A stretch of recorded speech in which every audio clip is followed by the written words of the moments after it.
All right, good morning, y'all. I'm Corrie Stokes. I'm the city auditor here in Austin, and I'm here today to kick off our redistricting responsibilities for 2020. To learn more about this process, you can go to redistrictatx.org. That's our website, and there's a lot of information available on that site. I'm going to do a quick presentation, and then I'll take questions from our pool reporter. So the first thing I want to introduce is redistricting. What is redistricting? It is a voter design process to redraw council district boundaries based on new census data. So it should happen every 10 years. That data right now is being collected, as you know, in 2020 and will be available in early 2021 for this process. These boundaries will shape how residents are represented now and beginning in 2022. The election in November 22 and going forward for the next decade. So our job as the auditor's office is to widely publicize a process for applicants, and that includes two bodies from the community. So 2 opportunities to be part of this effort. The first is a panel, and that panel is made up of CPAs or certified public accountants that have some audit experience. And then there's also a commission, and the commission is the group that's really responsible for redrawing the city council boundaries. So I'll tell you a little bit more about how this process works, but there are various requirements for both of these. For the panel, as I mentioned, you have to be a CPA with some audit experience. For the commission, there are certain voting requirements, residency requirements, as well as conflict of interest requirements to make sure that the people serving on the commission are independent. So there's a lot more about that and those requirements, and you can also apply on our website, as I mentioned, redistrictatx.gov.org. So the process, the applicant review panel is responsible for basically reviewing anybody who applies for the commission, and they try to narrow that down to the 60 most qualified applicants. Once they have the 60 most qualified applicants, from those 60, my office randomly selects 8 commissioners, and then those 8 commissioners are responsible for selecting the remaining 6 commissioners to make a commission of 14. And that really helps allow for a very diverse commission. So some key dates, I won't go through all of these, but some key dates. Right now, the application process is open. We opened that up on June 1st last week. And so you can apply for either the panel or the commission starting now or a week ago. On September 1st, the panel applications close. And so that's the deadline if you want to apply for the panel to get in there. And then for the commission, that date is September 30th. So really between now and September 30th, you'll hear a lot about this. I hope you'll see a lot about this because we're really trying to recruit as many applicants as we can so we can have a diverse commission. So one thing to note that's different, the last time we did this process was in 2012. It passed, and in 2013 we did the recruitment. When we were doing that, we had about 35,000 eligible voters, and now we have over 150,000. The Austin's population has increased, but I'm sure you know it has not increased by quite that much. That shift is really because the first time we did it, we were doing that based on May local elections. And when the local elections moved to November, as anticipated, we had a lot more participation, and so there are a lot more people eligible for the commission based on that voting requirement. So both because of the increase in potential commission candidates as well as the pandemic, which has changed our planned approach to outreach, we're doing more expansive outreach than we did last time.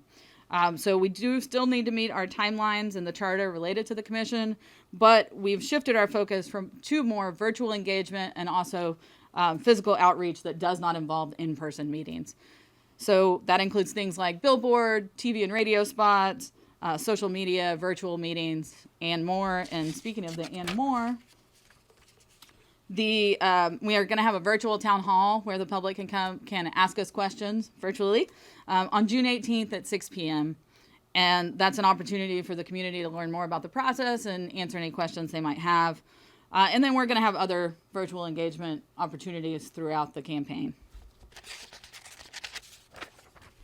So everything you need to know about redistricting, as I've mentioned, is on our website, redistrictatx.org. And you can also apply to be on the commission or the panel through that website. We are translating all of our redistricting materials, information, and applications into multiple languages. Right now we have those translated into Spanish, Chinese, and Vietnamese, but we will translate into other languages by request. And with that, I'm happy to answer any questions about the process, and I hope you all will participate in shaping Austin's future. Good morning, this is Ryan Atula with the American Statesman. I'll be the pool reporter asking questions on behalf of other media members. Great.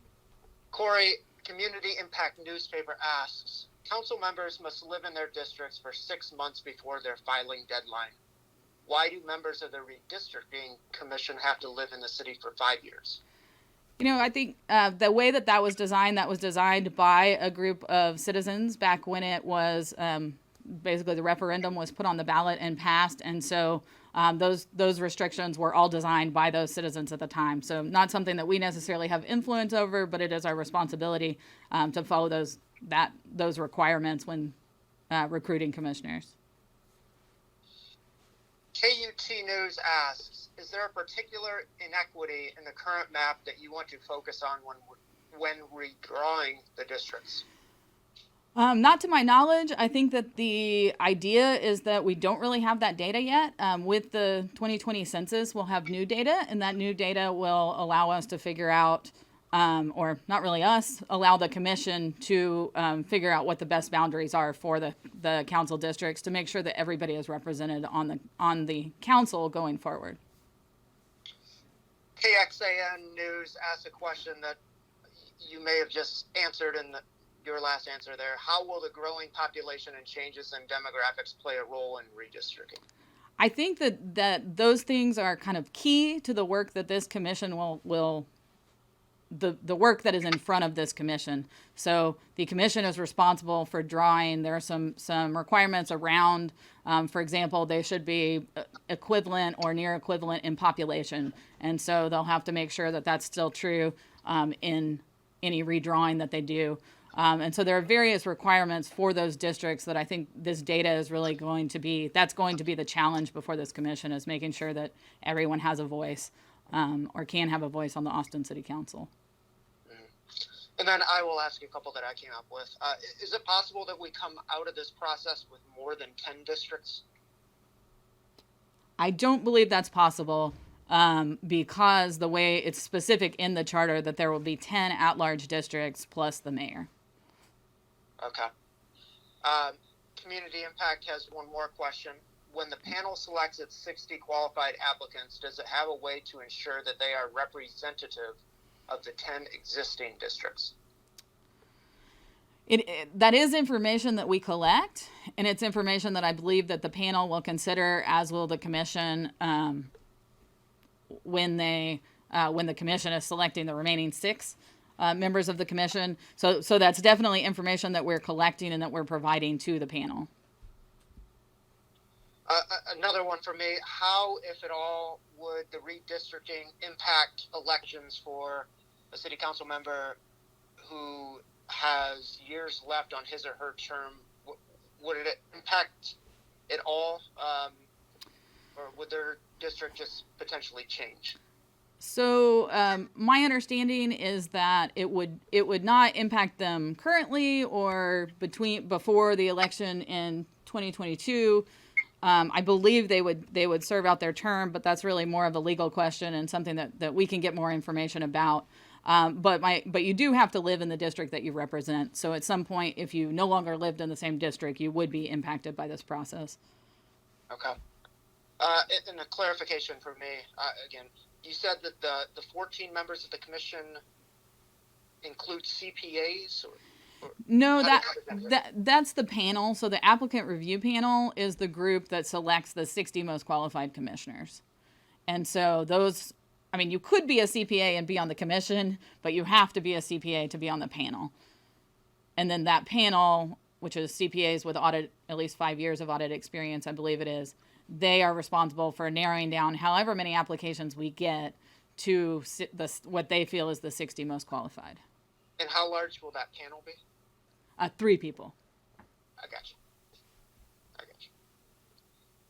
I believe that is all the questions that I have in the queue.